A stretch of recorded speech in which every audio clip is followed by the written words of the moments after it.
Channel once again. B Ed 2023-25 অনেকেই রয়েছেন যারা ফোর্থ ফেজ অ্যাডমিশনের জন্য অপেক্ষা করছেন, এবং অনেকে আবার নেক্সট সেশন অর্থাৎ 2024-26-এর জন্য সিট বুকিংয়ের জন্য অনেকে কোয়ারি করছেন যে কোথাও সিট বুকিং হচ্ছে কি না বা প্রসিডিওরটা কী।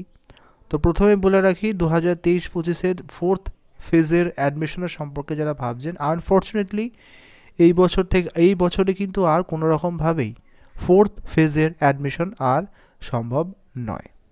আর একবার বলছি, ফোর্থ ফেজের অ্যাডমিশন কিন্তু এই মুহূর্তে বা এই বছরে আর সম্ভব নয় 2023-25-এর জন্য। কেন? কারণ আপনারা জানেন সেই প্রবলেমটা হলো অ্যাফিলিয়েশনের প্রবলেম। অলরেডি 96 যে কলেজ, তার যে লিস্ট সেটা কিন্তু সংবাদ মাধ্যমে প্রকাশিত হয়েছিল, এবং সেই নিয়েও কিন্তু অলরেডি আমি ভিডিও বানিয়েছি।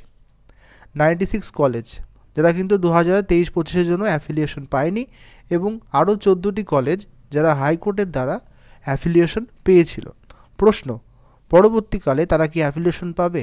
একই উত্তর, যদি তারা সেই ক্রাইটেরিয়া পূরণ করতে পারে নির্দিষ্ট সময়ের মধ্যে, এবং যদি এনসিটি তাদের ক্রাইটেরিয়াতে সন্তুষ্ট হয়, তাহলে অবশ্যই তারা অ্যাফিলিয়েশন পাবে এবং পরবর্তীকালে 2024-26-এর অ্যাডমিশন প্রক্রিয়া শুরু করতে পারবে যদি তারা পায়।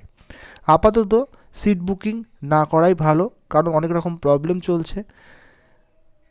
একটু অপেক্ষা করাই ভালো, যতক্ষণ না ইউনিভার্সিটি তাদের অফিসিয়াল ওয়েবসাইটে সমস্ত কলেজের লিস্ট প্রকাশিত করে, অথবা যতক্ষণ না পর্যন্ত অনলাইন অ্যাডমিশনের লিঙ্ক পরবর্তী সেশনের জন্য বা পরবর্তী যে 2024-26 আরম্ভ হয়, ততক্ষণ পর্যন্ত সিট বুকিংয়ের দিকে একটু না যাওয়াটাই ভালো। কারণ অনেকে কিন্তু এখনও পর্যন্ত বিভিন্ন রকম সমস্যায় রয়েছেন, তাই একটু অপেক্ষা করাটাই সবথেকে বুদ্ধিমানের কাজ।